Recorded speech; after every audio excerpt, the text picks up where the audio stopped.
Reka nongere mbifurize kugira ibihe byiza mwe mwese mukomeje gukurikira Rwa Kigali FX. Reka mbabwire ngo mukomeze kugira ibihe byiza aho mwaba mudukurikiye muherereye hose. Nanaboneraho rero kubifuriza impera z'umwaka w'ibihumbi 2025. Twizera ko rero niba uyu mwaka warakubereye mwiza, ukurikira uzakubera mwiza kurushaho, cyangwa se niba uyu nguyu warakubereye mubi, reka twizere ko 2026 yo izakubera nziza. Njyewe rero ndacyari Jet. Muri aka kanya tugarutse n'amasomo yacu nk'ibisanzwe, ariko uyu munsi ntabwo dukora technical analysis kuko ntabwo ariyo yonyine ibikenewe muri forex trading, ahubwo ubu ngubu turi muri free speech, aho ngiye kugenda nkubwira ibintu byinshi bitandukanye. Ngira ngo kuba ari muri group yacu ya WhatsApp mwabonye ko nababwiye ko ari ikiganiro kigiye gusubiza byinshi mu byo aba traders navuga ngo bataraba successful bibaza. Ni ibintu rero bituma utagera ku ntsinzi muri forex trading, cyangwa se bikaba ari ibintu wirengagiza. Abenshi barabizi ariko barabyirengagiza, ariko hari n'abatabizi. Ni ibintu rero bigera ku 8 tugiye kuganiraho bituma mu by'ukuri urugendo rwawe rutagenda neza, utagera ku ntsinzi, kandi wenda ari byo bintu ubura byonyine ukaba uzi gukora technical analysis, ariko ibi bintu ngiye kukubwira byo ukaba utabizi. Ni ukuvuga ngo abantu benshi barashaka gukira vuba biciye muri forex trading. Ni ukuvuga ngo iyo uje muri forex trading ushaka gukira vuba ntabwo bikunda. Ese ntujya wibaza impamvu abantu benshi bazi forex trading nabuzi ariko gukira byanze? Niko kuri.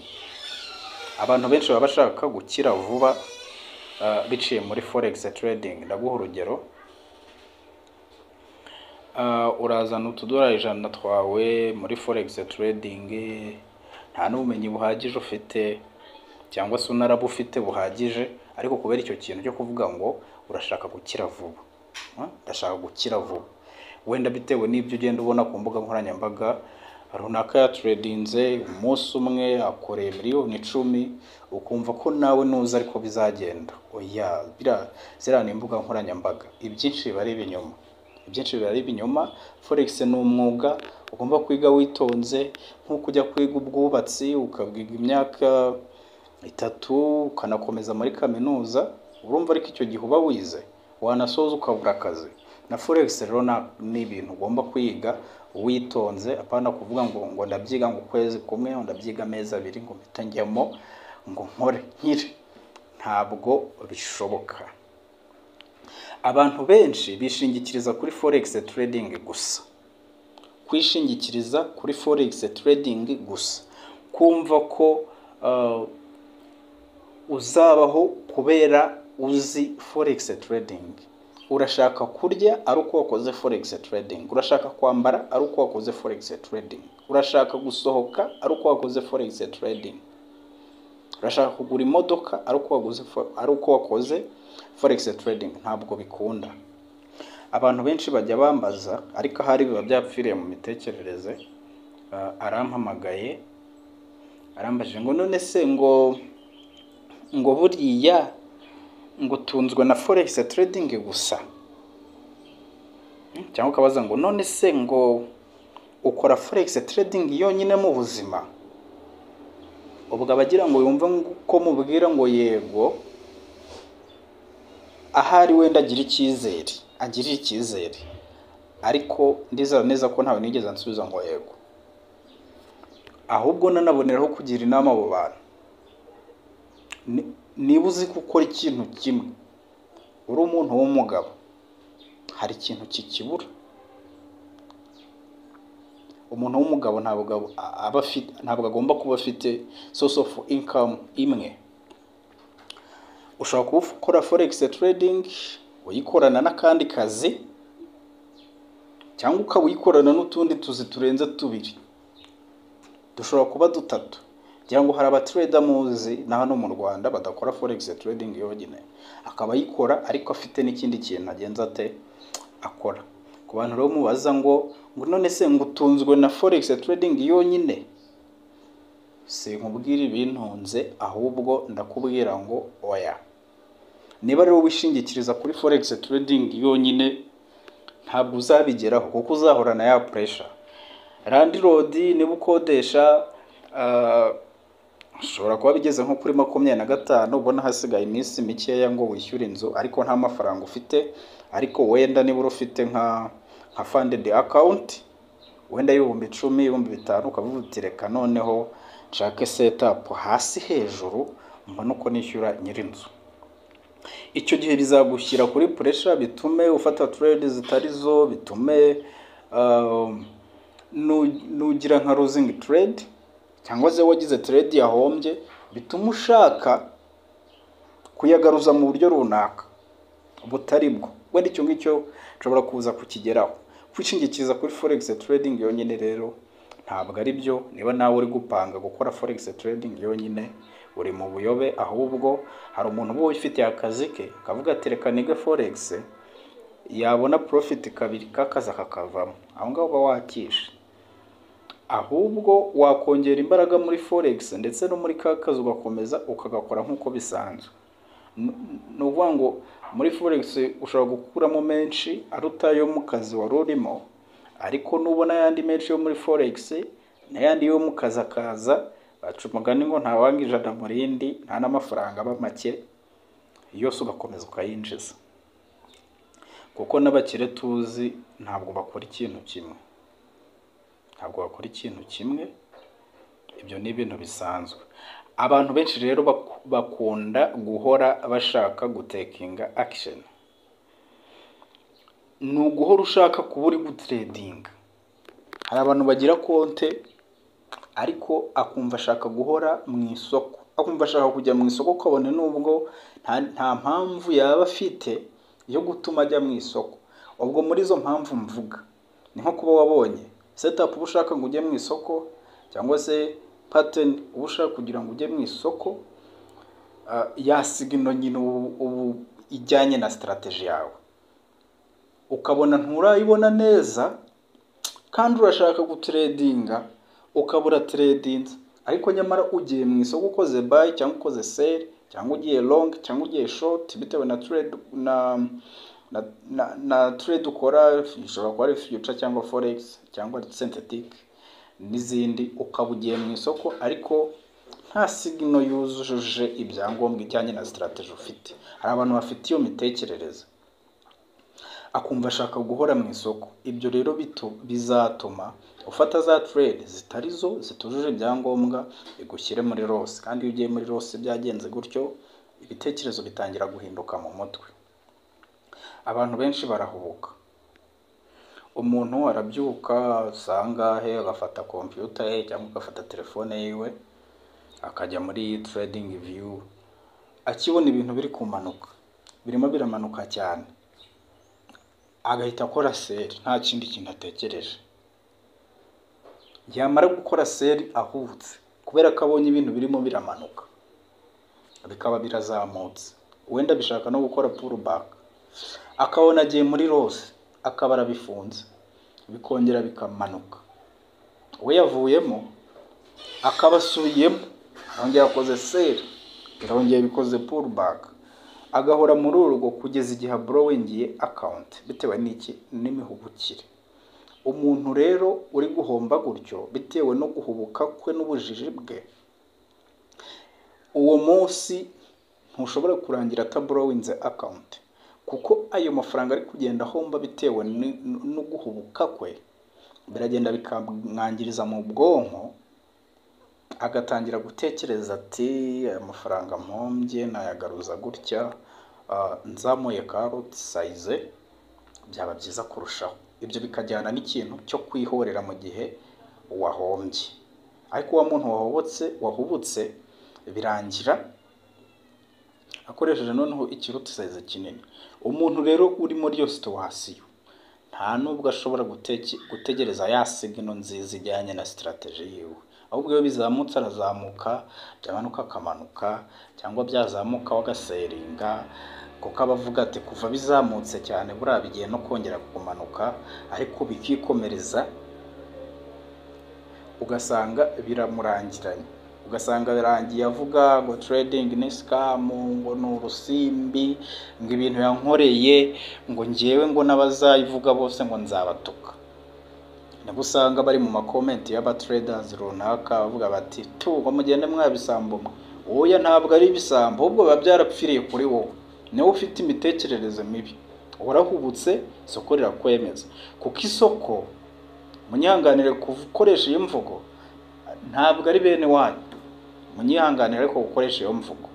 Ni ukuvuga ngo amakosa yose ukora ntabwo isoko riba riyitayeho pe. Urunguka rigakomeza ukabona yawe, wahomba rigakomeza ayawe akagenda. Ahubwo wowe ugomba gushaka uko uzajya ujya muri iryo soko.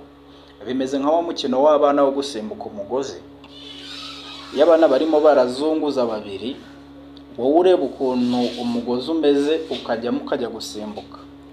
Iyo ugiyemo ntabwo wajya muhumirije, wabyica, ahubwo ureba neza ukareba uko umugozi ugenda, ukiyesitara neza ukajya mugasimbuka. Na market rero ni kuri imeze, biterwa nuko wowe wireactinga kuri market. Iyo ntabwo ireba uburyo uri kureactinga, ntabwo izareba ku marangamutima ufite, ntabwo izareba umujinya ufite, ntabwo izareba ibibazo ufite ushaka gukemura mu mafaranga uzabonamo. Oya, urahomba rigakomeza, wakunguka rigakomeza. Reka rero turebe ku kintu cyo kwihorera. Abantu benshi ntibashobora kwihanganira ibihombo bakuramo. Urugero, ufite gahunda y'uko uzajya ufata trade imwe ku munsi, wayifata igahomba, aho kugira uzongere ejo nk'uko gahunda yawe ipanze, ukavuga uti oya, aya mafaranga mpombye reka ndebe kandi gasigno mu kanya wenda keza karatuma nyagarura, ukaba usubiyemo, ukaba urungutse, mu kanya ukongera ukavuga uti okay, ndungutse naye nahombye wenda bihuriyemo, bimeze nkaho nta tradings, ahubwo reka nongere, ukabura hombye, ukarakara. Ubwo icyo gihe uba watangiye kurakara, kuko buri iyo watangiye kwica plan yawe, noneho bikanagenda nabi, mu mutwe urarakara. Abantu mwese ndabizi ko mufite iyo experience, uhita urakara. Iyo umaze kurakara rero utangira kuvuga uti okay, reka nshaka ukuntu noneho nyagaruza, ukabuhombya ndi.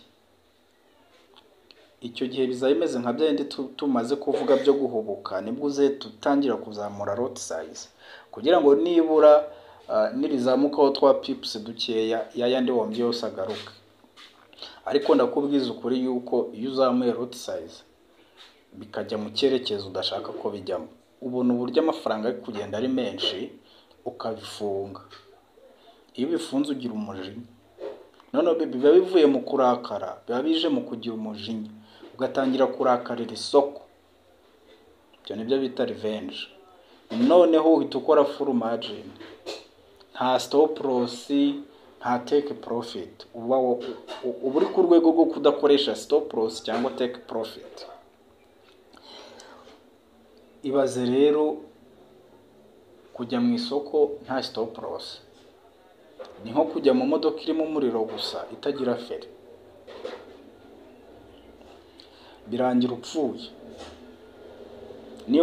Niyo wagiye full margin nta stop loss, ufite umujinya, birangira ublowinze account. Uzize iki?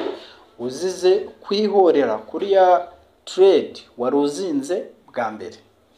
Mu gihe iyo ubireka wari kuba umeze neza, kuko loss iyo ufite management nziza nta kitwaye. Ni ibintu bibaho kuba wajya muri market ikaruzinga. Hari abantu rero banagira bad risk management.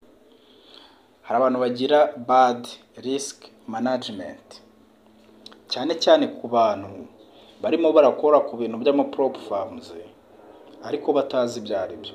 Umuntu akagura konti y'ibihumbi 5 ariko akumva ko afite ibihumbi 5 by'idolari. No, ntabwo ufite account y'ibihumbi 5, ahubwo ya maximum loss limit ari amafaranga uba utagomba guhomba kuri konti mu gihe cyose, ariyo 8% bingana n'amadolari 400 kuri konti y'ibihumbi 5, cyangwa ibihumbi 10 akaba ari amadolari 800. Iyo maximum loss limit niyo konti uba ufite.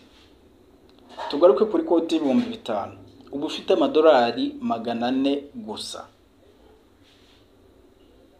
Ayo madolari 400 rero niyo uzakorera ya plan.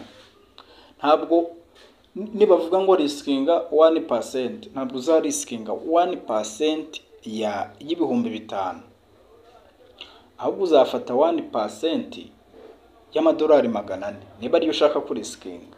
Ni ukuvuga ngo wowe ntabwo uzabara ko ufite ibihumbi 5, ahubwo uzabara ko ufite uzabara ko ufite amadolari 400. Niba ufite account y'ibihumbi 100, 4 ku ijana by'ibihumbi 100 nangahe? Ni ibihumbi 4 cyangwa ni ibihumbi bingahe? Okay, ni ibihumbi 4. Ibyo bihumbi 4 nibyo ufite. Niba ushaka kujya uriskinga 1% y'ibyo bihumbi 4 kuri iyo account, uzariskinga, ntabwo uzariskinga 1% by'ibihumbi 100, ahubwo uzariskinga 1% by'ibihumbi 4. Abantu batari baza ku kantu bakamenya. Niyo mpamvu abantu benshi bakunda gutsindwa mu bintu bijyanye n'ama-prop farms, cyane ko abenshi baba banashaka kuyapasinga vuba, kandi uko ushaka gukora ikintu wihuse niko gipfa. Uko baca n'umugani ngo uwihuse arapfa, cyangwa se yihuse yabyaye n'ibihumye, cyangwa nta n'uwihuta nk'uwayobye. Ibintu bigenda gake. Niba ufite konti uri gupasinga, gitware gake. Niba ushaka no kuyipasinga, niba ukeneye n'amafaranga, uba ufite nibura aga personal account ku muburuka runaka, ushobora gukoresha Tempura FX, akora neza. Link iri muri description, ushobora kuyicaho. Ariko ya prop farm yawe account ukayipasinga witonze. Hari abantu rero nanone batagira plan mu byo bakora byose.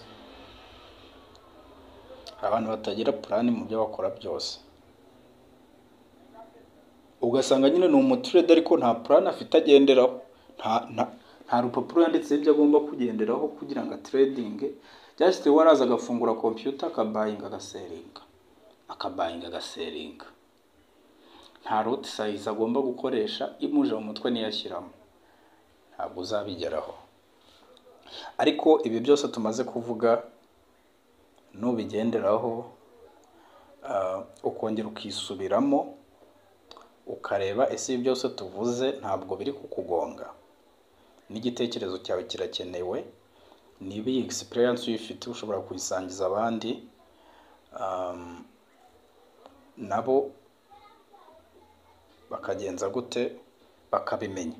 Hari abandi bantu bakunda ibintu by'ubuntu, ugasanga umuntu ntashaka menta. Okay, no kwigisha birashoboka, ariko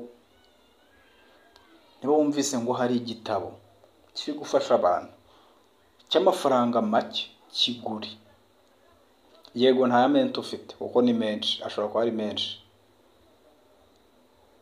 ariko se n'igitabo cy'ibihumbi 20 ku muntu wumva ashaka gukora uwo mwuga. Okay, twitekerezeho. Ibi byose nitubikosora aba trader beza kandi bafite ibitekerezo myiza.